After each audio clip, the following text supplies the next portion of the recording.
Carrot, onions, mayonnaise వేయాలి ఇప్పుడు.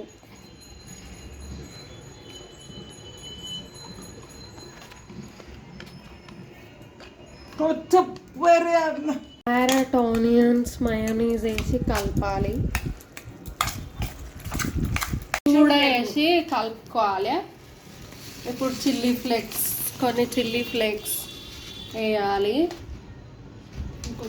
Seasoning pizza బయట అమ్ముతారు, కొనుక్కోవచ్చు. Seasoning pizza, chilli flakes, onion, carrot, seasoning pizza powder వేయాలి. పెరుగు, ఆనియన్, మయోనీస్ వేసి కలుపుకోవాలి. కొంచెం ఉప్పు వేసుకోవాలి. కొంచెం కొత్తిమీర కూడా వేసుకుంటే బాగుంటుంది. కొత్తిమీర, గార్లిక్ దంచి పెట్టుకున్నాం, ఇది కూడా వేయాలి. కొత్తిమీర వేసినాం. గార్లిక్ దంచినాక దాంట్లో కొంచెం గీ వేసుకుంటున్నాం.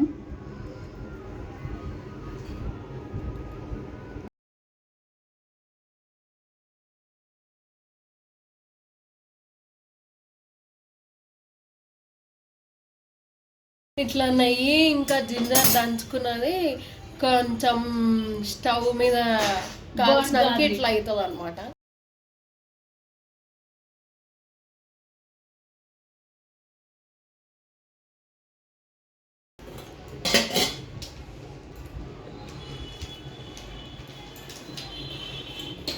ఫస్ట్ మనం ఉట్టి బ్రెడ్స్ని ఇట్లా కాల్చుకోవాలి. ఇది రాసుకొని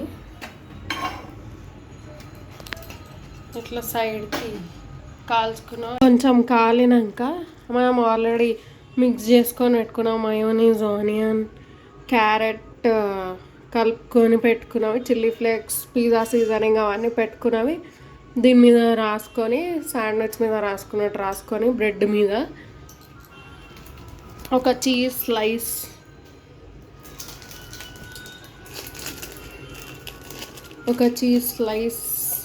పెట్టుకొని, ఒక చీజ్ స్లైస్ పెట్టుకొని శాండ్విచ్ లాగా చీజ్ మీద ఇంకో బ్రెడ్ పెట్టుకొని దాని మీద చీజ్ మీద chilli flakes, pizza seasoning mix చేసుకొని పెట్టుకొని మనం ఆల్రెడీ గార్లిక్ దంచింది ఇంకా నెయ్యి ఆల్రెడీ కాల్పించినాం కదా, అది కాలినాక దీని మీద బ్రెడ్ మీద ఒకసారి మళ్ళీ రాసుకొని తినాలి. బాగుంటుంది, కాల్చుకొని తింటే బాగుంటుంది.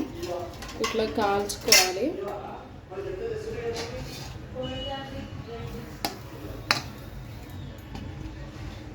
ఇట్లా మూత పెట్టండి కొంచెం సేపు, కొంచెం మెల్ట్ అయ్యే వరకు ఇది పెట్టి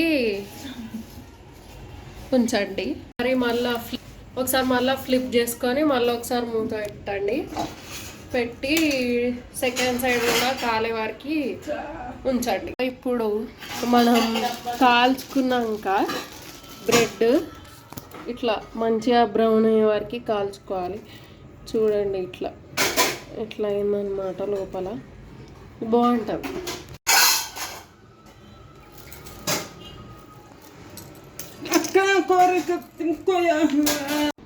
అయితే ఇప్పుడు చూడండి, ఓపెన్ చేసి చూపిస్తా. ఇదిగోండి బాగుంటుంది. ఈ చీజ్ అంతా మెల్ట్ అయిపోయింది చూడండి, బాగుంటుంది. ట్రై చేయండి ఒకసారి.